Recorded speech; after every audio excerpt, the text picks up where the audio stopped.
Welcome to Case File Number 1, the series where we go back through one of the most painful relationships of my life, and together we uncover every clue I missed.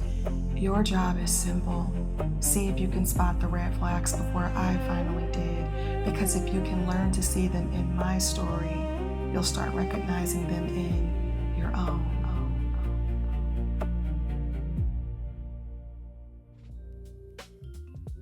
Testing, 1, 2, 3. Oh, the notes and the journals I've kept. Okay, so let's go back to, I want to say it was 2014. At the time, I was making this major shift from public education and teaching, and I wanted to do music full time. I was living in Dallas and I was hoping for a change, not only in my career, but I would imagine in my relationship life too, because I'd had so many crash and burns. I was looking to be anywhere other than where I had been. And so with that being said, I found myself doing a lot of gigs, a lot of events, and accepting invitations to said events. And one in particular was a poetry slam, but I didn't go there to do poetry. I went there to do my music. And by way of that event, I ended up meeting someone who invited me to an art show maybe a week or two later. And so I ended up going to the art show. It was at this person's loft and it was a little mid, just very like, maybe I'll meet some people here. I don't know exactly what I'm hoping to gain, but I'm trying to get out of my shell. I'm trying to expose myself to other people and see what opportunities are there. Because when I tell you, I can still very much be a recluse. I was even more so one back then. And so I thought, let me get out and let me socialize a bit more.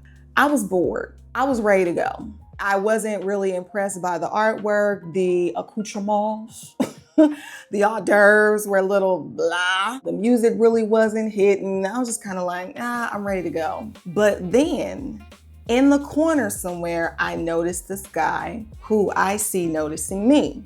And he clearly sees that I'm noticing him. So instead of leaving like I wanted to, because I had already made my rounds around the room and looked at all the pieces of artwork that were on the wall, had me something to drink, went over to fill the time, grabbing Cheez-Its and all types of stuff. I was like, all right, well, I'm not really talking to anybody and I don't know that there's anything else here for me. I'd actually rather go home. But I had driven all the way across town to go, so I just figured, let me just chill for a little bit longer. Okay, so first question, would you have stayed or would you have gone home? Now, this guy wasn't just any guy, or at least I assumed that back then. He was tall, he was buff, he was dark, he had these long locks, and he was very appealing to look at. I was thinking, wow, he's looking at me, because let me tell you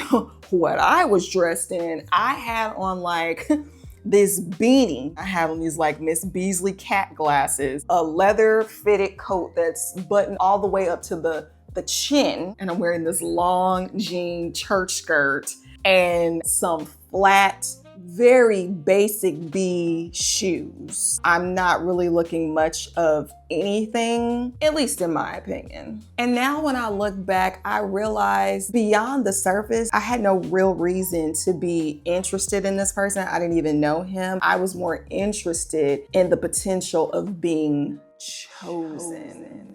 You catch anything there? So there's no conversation that's happening. And I finally was like, I'm about to go. So that's exactly what I did. After lingering longer than I wanted to initially, I'm on my way out the door, and all of a sudden, I hear and see said guy in my peripheral saying to other people that he was gonna catch up with them later, and he was following me all of a sudden. So I'm heading down the hallway toward the elevator, and I hear him walking behind me, and I automatically knew, oh, he must want to talk. He's trying to get my attention. So let me slow down and slow my pace, right? So he ends up asking some question, I don't know, just to strike up conversation. And we end up chit-chatting about, where we live, on which side of town, what he does for work, what I do.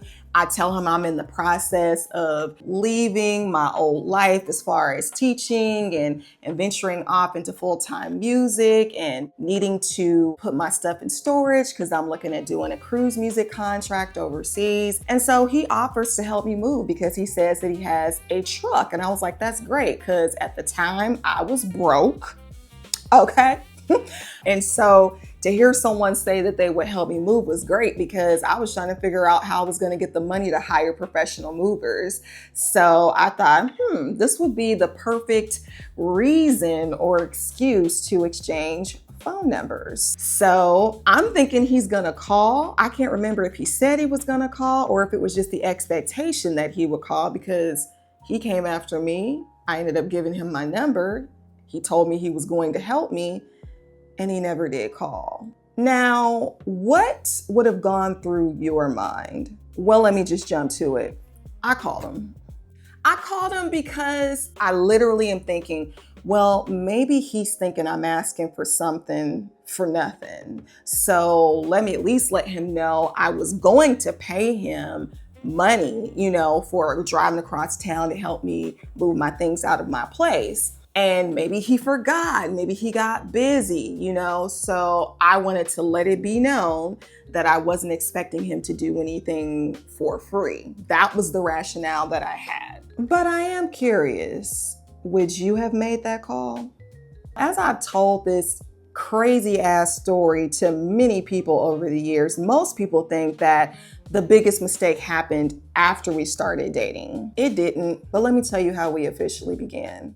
I think it may have been over the course of several weeks. He knew that I was leaving because I had received an offer for a cruise contract to perform as a musician.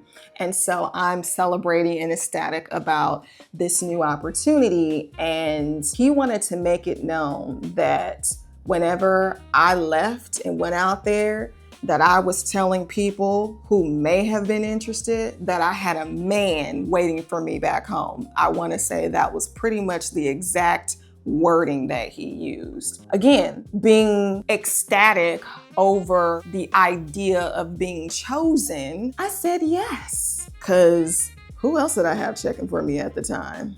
That's another story. But anyway, I was like, oh my gosh, I'm in a relationship. How long has it been since I've been in one? Now, what did I miss?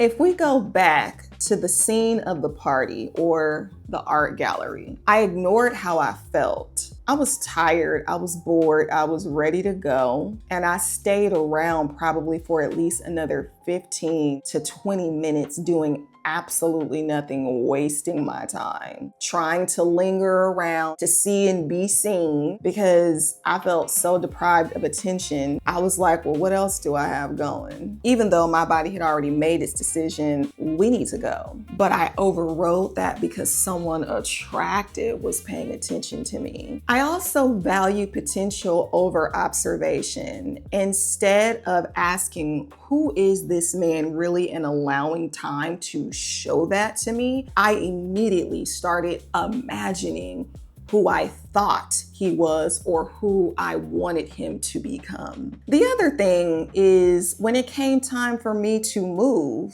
and he didn't call, I explained away inconsistency before I had even given him the opportunity to explain himself. I started coming up with reasons in my head as to why he didn't show up, as to why he never reached out. And instead of letting his actions and his words do the talking, I explained it for him. And I'd have to say the biggest clue wasn't his behavior more than it was how quickly I stopped trusting myself. And so I want to give you something this week. Think back to the relationship that hurt you the most. We're investigating me, let's investigate you.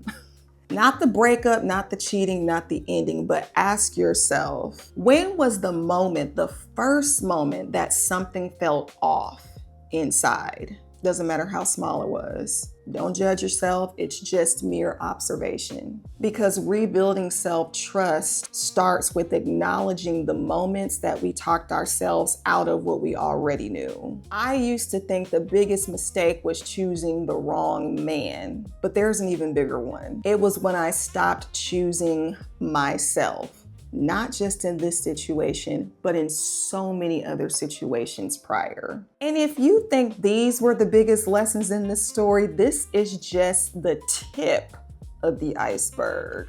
In the next chapter, I'll share with you the red flags that became impossible to continue ignoring, and the ones I kept explaining away anyway. If you're new here, I'm a relationship life coach, and this is my backstory, which tells you why and how I got into this work. If you're in the middle of a dating situation or a relationship experience that's leaving you confused, second guessing yourself, or wondering what you're missing, my programs, Rewire for Love and Love Notes Coaching, give you the private space to slow down, understand what's happening, rebuild trust within yourself, and create a life of love and partnership that actually align with you in the ways of health, in the ways of longevity, and in the ways of real love. You can learn more about that using the link below this video. But before you go, I want to hear from you. Which clue did you catch that I missed? Are there any other clues that you caught that I didn't mention in this video? Is there anything else that stood out to you? Let me know. I'll be reading every comment. Until the next one, take care.